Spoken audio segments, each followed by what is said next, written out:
I did something this week that I tried for the first time, and it's something been out a little while, but I not thought long. you did that in college. I did, yeah. Well, yeah, but I was broke and I needed the money, so colleges. I tried one I hadn't had before. It's the Rocky Patel Disciple. I smoked the Toro. Yeah.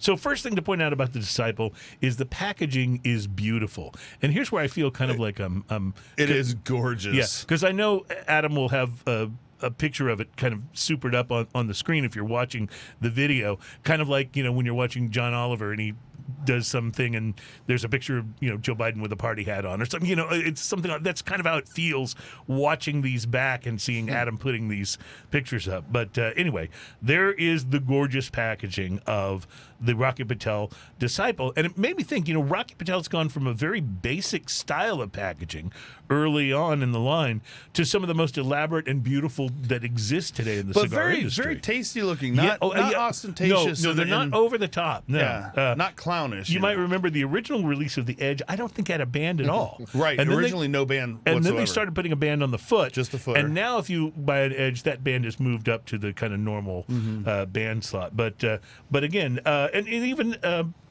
the vintage line, tasteful but very simple, very basic kind of bands.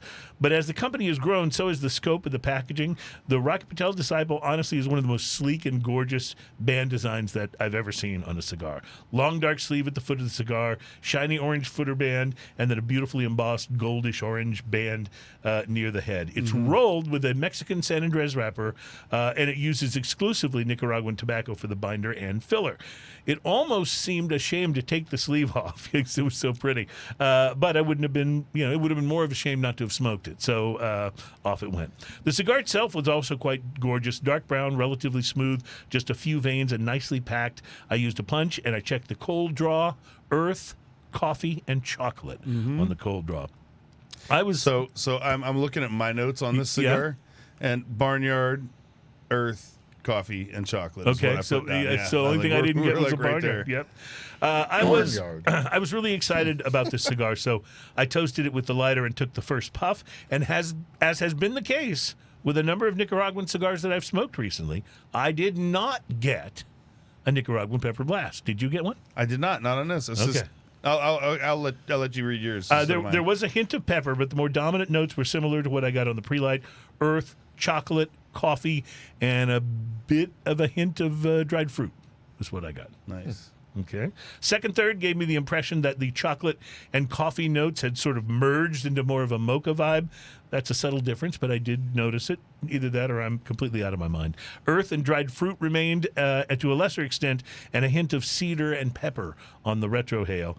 I got a bit of oakiness in the final third, which replaced the cedar, but the mocha note was still the most prominent. The Disciple started at just under medium-bodied and finished at probably medium to full. It definitely increased as it smoked, the strength and body of the cigar. Construction was quite good. Burn line was a little jagged at times, but overall behaved nicely. I did touch it up once as it burned near one of the veins, but there was no penalty whatsoever, no detectable harshness. The first ash held on for about an inch and a half. The longer I smoke cigars, the more I appreciate complexity more than any other characteristic of whatever it is I'm smoking. Although the flavors of the Disciple didn't change a great deal as it smoked, the complexity of the way that they blended was really my favorite thing about this cigar. Rocky's DBS line, which was released at the same time as the Disciple, got a lot of attention, and the Disciple, I think, flew under the radar a little more. And let's do at least a little something here to correct that now. Disciple is totally worth your time and a bit of your smoking budget. It's a beautiful, nicely complex cigar that I totally enjoyed. At $12 to $13 a stick, it's not cheap. But given cigar prices these days, you can certainly find a whole bunch of things that are priced higher. The Disciple at 12 to 13 delivers. I would recommend it for experienced smokers and maybe for those that like milder bodied smokes, but they're looking for, a step in that direction and it won't overpower you. I'd say you guys try it as well. Price to quality for me, for the Rocky Patel Disciple Toro, a very solid 5.5. Exactly what I gave it. Oh my gosh, that's great. Talking points. I don't remember. Mocha, So. dark fruit, the sweetened coffee, like all these things. Yeah, we got a lot of the same things out of Well, that. that's Awesome. kind of cool. That lets me know that I'm not completely out of my mind.